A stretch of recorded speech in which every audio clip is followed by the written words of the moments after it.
Yeah, it says it don't have any hot water.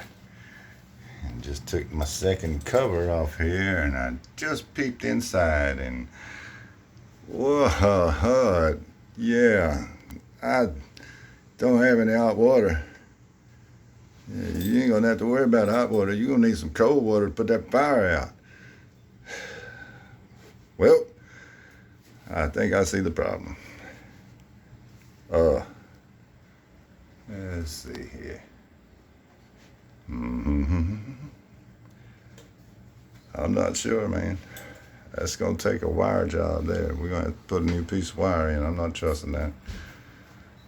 New thermostat, new element, new. You know what? I believe. Oh, and that's wet. All right, that's it.